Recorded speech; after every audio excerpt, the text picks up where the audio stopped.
My name is Hardy Brown, and we're going to have a conversation today on historical empathy and the resilience of the human spirit, right here on 21st Century Dialogues.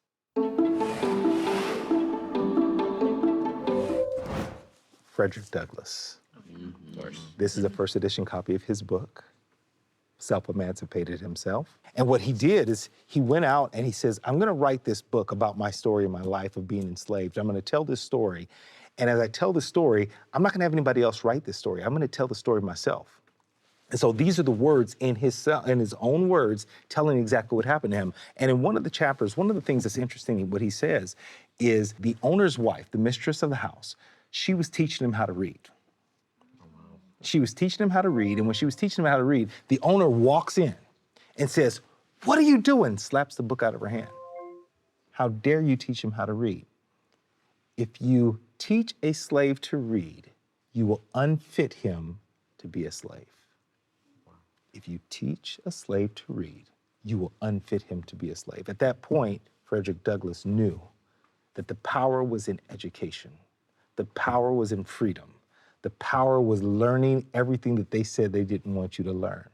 He learned how to do it, and he inspired even people to this day.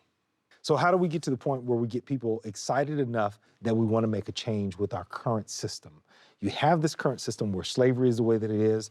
You have this current system where the laws are going to be what they're going to be. We're going to keep people in check. We're going to make sure they can't do anything. One of the things that they would do in this 1849 book is a really interesting piece. You want to read it for me?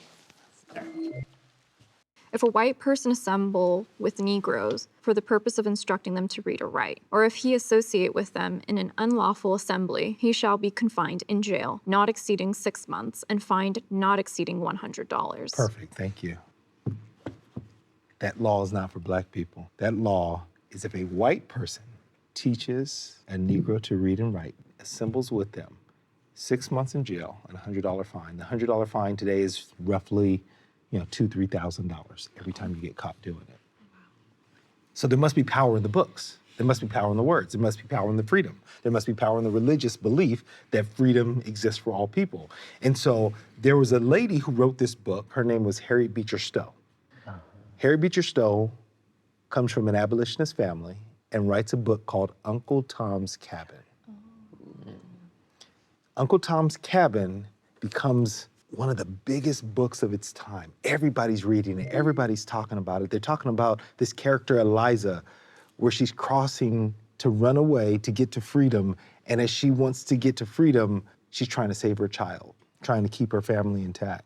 But slavery wants to chase her down, but she wants freedom. And in the end, she asks the same thing that William Wilberforce asked. I don't understand how you can go to church on Sunday and enslave people Monday through Saturday. There must be a better way. We must end this institution of slavery. This book right here is where one of those stories come from. This person is the real Uncle Tom. Oh, wow. His name is Reverend Josiah Henson. Josiah Henson, the interesting thing about him is he was enslaved.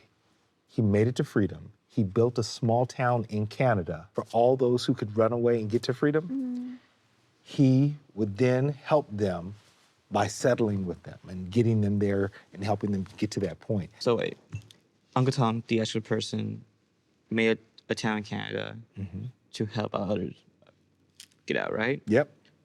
I know exactly where you're gonna go. Yeah, but then why in media, Right. we hear the word Uncle Tom, It becomes negative, right? It's just a negative thing. It's a negative thing. And the reason why it's a negative thing today is because we don't understand history. Also, a thing called copyright laws.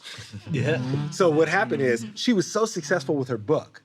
There were no copyright laws at the time, but she was so successful with her book that they started creating years later all these different offshoots that would take that character and turn him into this person who would sell out the black race.